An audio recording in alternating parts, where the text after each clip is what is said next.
Hi Shani Fannies, welcome to Educating Shani. I'm Shani and I'm recovering from an eating disorder. Hi Shani, hi! This is my kitchen right now. As you can see, it's really clean. I really keep a tidy house. I've just been doing a lot of painting and I'm waiting for, what is this?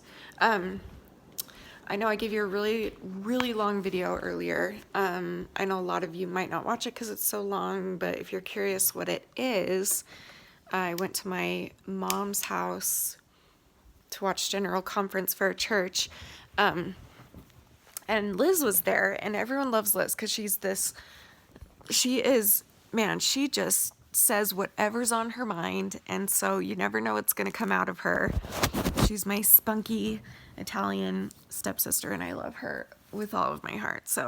But we talked about a lot of things. We talked about some serious stuff. We talked about some fun stuff. We played a game. So if you are interested, if you're bored, it might be a fun thing to listen to, like a podcast if you want. So I just thought I'd give you another video as well that's a little bit more personal. And I was reading through the comments from when Danny and I talked about rape, and there were a couple more questions that I wanted to discuss. And then I'll give you a little update on, Some of these are for Danny, though. I gotta save. No, I'll just answer him. He's so busy. I don't know when he'll be able to film with me again. We'll see. Sherry says, what are you guys going to be for Halloween? Danny is working on, I don't know if he'll finish it in time, but he's working on a new build of, I don't know his name. The guy with the worms coming out of his head, the snakes looking, with the guy with the big forehead and snake looking things, hair looking, I don't know what it's called. And I don't like to tell you guys ahead of time. I like to let you be surprised. Favorite Halloween candy? Oh, so many. I feel like Snickers or Twix or Kit Kats, probably for me. What is it called that he's making? I know it, I just can't remember. Hi, Shani and Danny. This is Christina. Hi, girl. Love you. Hi, Shani and Danny. I was wondering, is it considered rape if it's oral? I was only a child when this happened to me, and the asshole was my cousin and overage. At the time that this took place, I had absolutely no idea what I was even doing or what oral sex was. That is absolutely rape. Absolutely, in my opinion. So, definitely molested, definitely sexually assaulted, but I would say that that's rape. Oral sex, yeah. And especially, where I stand on that, looking at it like, if you didn't give consent, then that's either molestation or rape. And I feel like rape, my first thought is, okay, that's penetration. Penetration means rape. But I think that any sexual act like that is rape, in my opinion. So, is it consent if you were blackmailed into saying yes? No, it's not consent. And if you're being blackmailed, like, it takes a little while to blackmail someone. I mean, unless they just, like, threatened you right on the spot. But, like, you should call the police for something like that. That's crazy. No, it's not consent if they blackmailed you into saying yes. Absolutely not. So be the strong-ass woman that I know you are and go and report it if that ever happens again. And I'm sorry these things happen to you guys, by the way.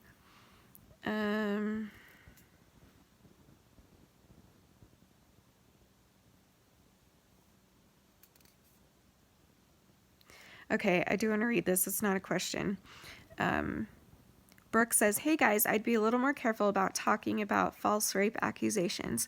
Only 2% of all rape accusations are false reports. Talking about it as if it happens all the time can make real rape victims question if they just made it up in their head. They just seem more frequent than they are because the media only reports sensational news.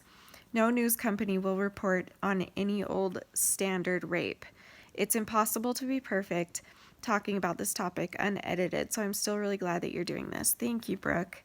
Yeah, we obviously never would mean to like downplay anything or compare and or make people feel unsafe when they really are raped, as opposed to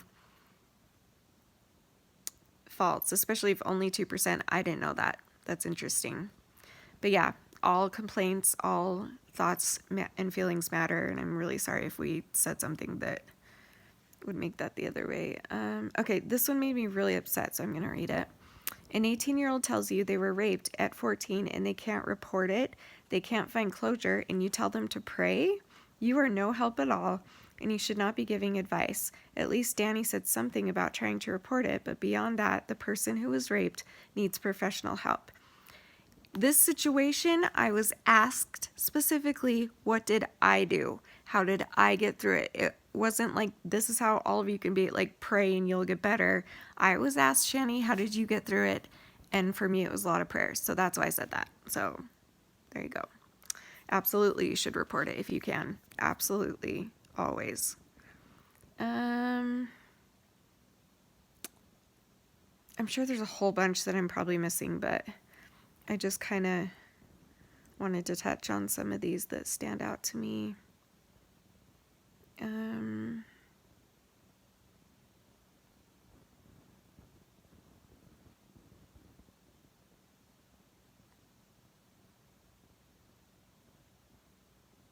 Wow, there's actually a lot. Okay, I'm just going to pick one more and just go with it. By the way, if you're new here, welcome. I'm not a doctor. I'm not a therapist. I have no formal training. Everything that I talk about is based off of what I've experienced and what other people share with me that they've experienced. So we're just one big happy family here of people who are really struggling and need to find support from other people who are struggling. Oh, this was important. Okay, so KJ said, there are a lot of reasons people can't report. Often it's really complicated and there are safety issues. Please have compassion and never pressure survivors to report it. If they say they can't for any reason, those safety issues can be very real, especially when they've been threatened or it's family or they are not believed. The authorities do not always help and justice is rarely served even when things are reported. Also, the process of reporting assaults like that, if you are even taken seriously enough by authorities, getting the evidence they need and going over statements can be extremely re-traumatizing, and most police officers, most police officers are not sufficiently trained to communicate with trauma survivors in a way that isn't harmful. There's a lot of guilt and shame that comes with being a survivor of abuse and rape and not reporting, and people need to be conscious of how heavy that can be, and that one victim not reporting is never responsible for the further actions of abusers. Only the abusers are responsible for their actions. I love you guys, and thank you for having these conversations. I love you too. We love you. It's much needed. Just the part where this was addressed was kind of unsettling to me as someone who couldn't report things myself for safety reasons and statute of limitations, and I've known so many people in situations like that. I completely agree. Like, this is actually how I feel about it too, that we never know the situation. For me personally, I couldn't report it by the time that I learned what happened. I couldn't, like, by the time the memories came back, it was too late to report it because the statute of limitations was up. And that's different for everybody all around the world. So you just never know. And also, yeah, the threatening thing. If you've been sexually abused, especially if it's somebody that you know, I can't tell you how scary it feels, especially if you're young or something. Like, it's really hard to not understand, or I mean, to not believe an abuser if that person is an adult and you're a child, because you're supposed to be able to trust adults, and whatever adults teach you is how it works. And so if that person says to you, and he or she is an adult and you are a child or even a teenager sometimes, and they say, I will kill your family, I will kill your mom, I will There will be consequences. I'll kill you. And like as kids, a lot of the time we believe that. So I'm not saying things shouldn't be reported. Things should always be reported. But I think this person is right that you've got to open your mind a little bit and realize that not everybody feels that they have that option safety wise. And then by the time they finally feel safe, sometimes their statute of limitation is up too. So you just never know. But obviously, I think it's important to report it. So, but for me, I couldn't do that. So anyway, thanks for the questions. I'm sure there's more, but yeah, let me know if you have any more that you want me to answer. So I've kind of been struggling with my spirituality for a while now, and today and yesterday, Sunday and Saturday, we had our general conference for our church, which is basically where it's a televised program where our prophet and his counselors and his apostles and many other leaders in the church come together, and they do like a live airing on the TV where they give us counsel. And you can just watch it at home with your families in your pajamas, just eating lunch together. And it's my favorite thing in the world because I have a hard time going to church. I have a hard time being around people that I don't know. So it's really nice when twice a year we have these general conferences where I feel I can really actually focus on what they're saying as opposed to being worried about how anxious I am to be around a bunch of people that I don't know. So I've been really struggling, but I can tell you that today and yesterday, but especially today, was so needed for me and so awesome. And I'm just really grateful today, and I'm very hopeful again. And I heard things that I needed to hear, and it just was really wonderful. There's so much I could go into. Let me know if you want me to, and I will. But so it was wonderful. So I actually feel really great mentally right now. Physically, I'm also really great. So, but tomorrow's Monday, or today's Monday, and I have a doctor's appointment coming up, and I'm not going to cancel it this time because I need to go. So I will not cancel it unless there's an emergency. I will not cancel this doctor's appointment because I need to go. Trying to think what else I can tell you right now. I just did a couple paintings. I hate them. I hate a lot of the paintings I've been trying to do. Like I'm doing one for this girl named Leah, and she told me the color she liked, and she wanted me to do a feather. Like I did a feather. I did like a test feather. I did some of them. I feel like this one was my best feather. And for some reason, I can't figure out how to do it again. I've rewatched all the tutorials. I watched everything to try and learn how to do it, and I just can't get it right. So I think now if people want to order one, which we're still kind of figuring out which platform to sell them on, but I will let you know if you're interested.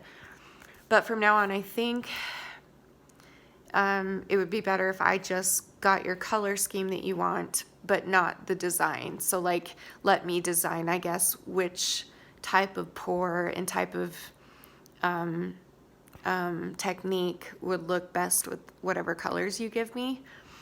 And then that would I don't know, I feel like you'll get a more genuine painting if I do it the way that I'm feeling it at the moment, but I'll definitely use your colors if you want it. So Leah, yours is coming, but it's not going to be a feather. I have practiced over and over and I cannot get it. So I think I'm going to do something else for you. So I'll let you know. And then for everyone else who's been asking and wants a painting, we really are trying to figure it out. Paul wants to help me try and sell them on eBay first, like the ones that I've already done. And then we're going to hopefully work together and come up with a way that, because I'm terrible with that. I'm terrible with business, computer, money, I'm really bad at that, but Paul's really good at it. And so we're going to figure out a way that he can help me and he'll get some of the money from it, and I'll get some of the money and still try and give it to you guys that's not too expensive, but they will be kind of expensive because paint is expensive, especially for the style of painting I do and canvases and all that. So, but as far as like how much time I spend on it, I don't want to charge people too much for the time. So I guess I'll just kind of fill it out. And so there will be a set price that I'll come up with it, and then that will not include shipping. So if you're in a different country, it's going to be way more expensive to ship to you. So you guys get to decide. Once this starts rolling, you can decide, do I want to pay that much for a painting plus shipping? And if you still do, then great, and I will sell it to you. So in every painting I do, I'm going to write a really big note on the back and sign it and do all of that. And maybe I'll have Danny sign it too or something. Like, not sign that the painting is his, but he could just like put his signature on there or something, because I know there are a lot of girls out there that are in love with him, and I don't blame you. He's really cute. Yeah, so let me know if you're interested. I know Instagram people are interested, and Facebook. So what do you guys think? Are you guys interested? Would you, like, is this even worth me doing? Would you guys pay?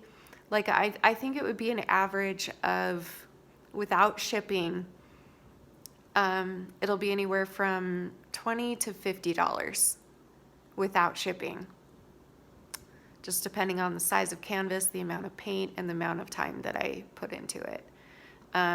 So let me know if that's something you'd be interested in. Obviously, you could buy smaller ones for the $20 range, and then bigger ones for $50 range, and then figure in however much your shipping might be, which you're just gonna have to guess, I guess, until I figure it out. But yeah, let me know. I'm curious if this is something that I should really do, like more than just, giving them or selling them to a couple people.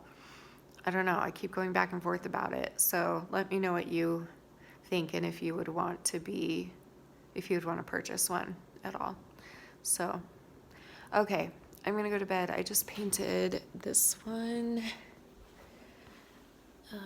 which is really cool up close.